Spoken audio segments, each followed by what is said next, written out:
STEFON, he's one of those guys growing up, and when I was in high school, he was a young in the league, and had him on my fantasy team, and things like that. So playing with him in Madden, so it's pretty cool to hopefully now this season been thrown to him.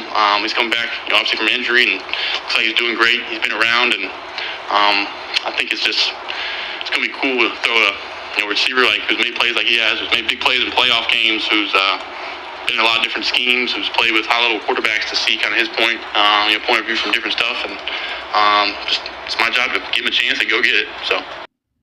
It's Coffee on the Vid, back at it, and from fan to teammate, Drake MAYE, quarterback of the Patriots, speaking about STEFON DIGGS. He had him on his fantasy football squad. He played with him in Madden. Man, I miss Madden. I used to Madden it up every fucking year, get active on the online. I wasn't really with the ultimate team and all that, but I loved Madden, so I got to get back at it. Life's just been too crazy. Comment all the Madden players out there.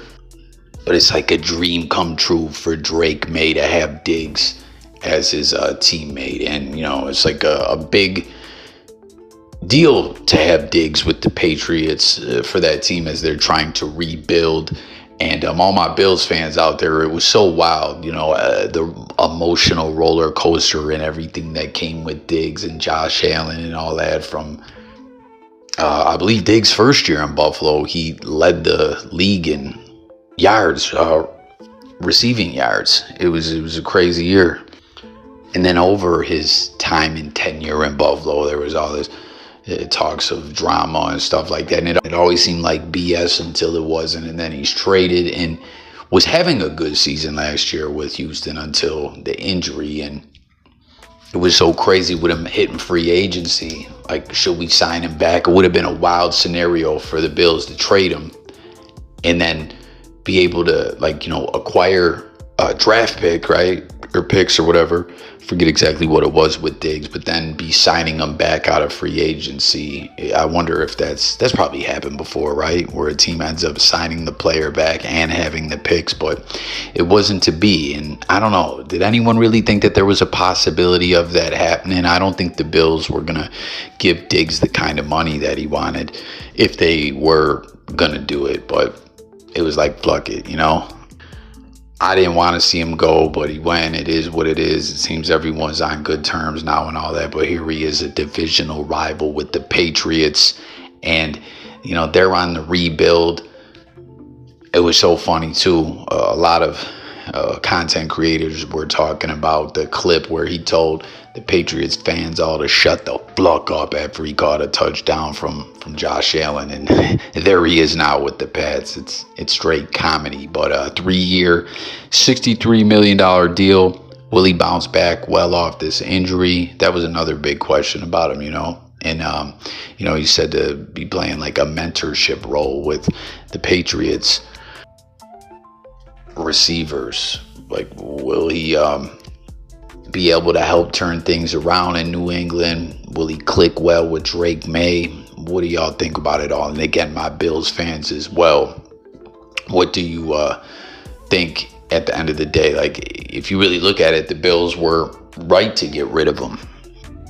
In a sense, the offense was thriving like crazy last year. And speaking of the offense, let's talk a little bit about the defense. At the end of the day, the Bills just needed to become more of a pain in the ass to play against on the interior and on the defensive line as a whole. And that's really what they've done this offseason. Did a great job of that. Yeah, Hoyt and Ogunjobi and Sanders and the Landon Jackson, when we talk about, these are guys that just wear on you. They're physical, they're pesky, they're annoying, they muddy things up. They might not have the most talent, or they might not be, and I'm not saying they're not talented, but I'm just saying they're not, oh man, you signed a guy for 4 years, $120 million type of guys. But in individually and in conjunction with one another, it just makes for a tough group to play against. They're going to grind and wear on you, and it's as a unit.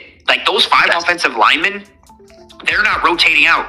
But the Bills are going to rotate that defensive line, and everybody they're going to rotate in is just annoying to play against in some shape or form, and that's awesome for the defense. We talked about it when we did the free agency podcast about Ogunjobi, obviously Joey Bosa, how they're adding obviously guys that can get after the quarterback, but guys that are physical players that are violent players that are just, like you said, annoying to play against, that have motors, that have that blue collar, lunch pail type of attitude that, hey, I may only get 25 snaps as a defender in this defense, 30 snaps in this defense. Every rep that I'm on the field, I'm going to be a pain in your ass. Like, that is the type of mentality that Brandon Beane appeared to want to bring in, and bring that physicality and winning at the point of attack and just being pesky at the point. So there's a clip there that's from Cover One film room. You hear them talking about the D-line, the interior D-line, and the rotation that's going to happen with the additions to the defense. Obviously, everyone, like Bosa was a big deal, but you heard him talking about some of the other players aren't necessarily the biggest names, but they're very physical. One dude called him violent. That was wild, man. You know what I mean? But like, I like how they pointed out these players are going to be very hungry. You know what I mean? Saying like Brandon Beane, I've liked what he's done GM wise, except for trading that damn pick in the draft to the Chiefs. It was like, hey, are we going to make some crazy trade like that again this year? And comment everyone too with your thoughts about the draft, the picks the Bills made, or if you're not a Bills fan, the picks your squad made, if you're happy, or not. Like, let's discuss it all in the comment section. Make sure to subscribe as well. But Sean McDermott comes to Buffalo, ends the playoff drought his first year with the Bills. Beane didn't come till the next season. That's when the McBean connection happened. But I've loved what he's done overall. And, like they were pointing out that strategically, the way there's going to be a rotation and the way that these guys are all kind of hungry and grinding and want to prove what they can do, is going to really motivate them to make something happen. I love it, Go Bills. Let's discuss it all. And then we got this last brief clip to go over here. You mentioned what Saquon Barkley just did on that Super Bowl run with the Eagles. Who are your top 3 running backs in the NFL right now? Top 3. Well, you said the first one. Number 2, I'm gonna go Derrick Henry. I would say 3 is a tie for me between Bijan and Jahmyr Gibbs. I can't pick.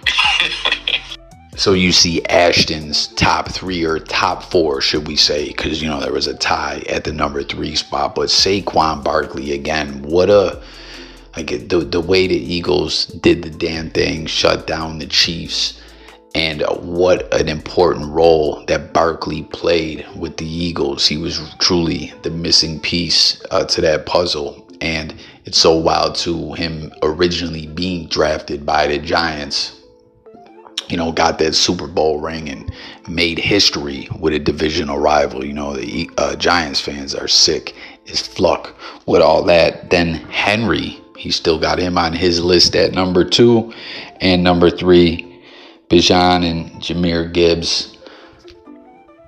Do you agree with this rankings? Who should be in there that's not, or whatever? Would you shift them around? I think Saquon's going to be number 1 on everyone's list, right? That dude just, what an amazing season.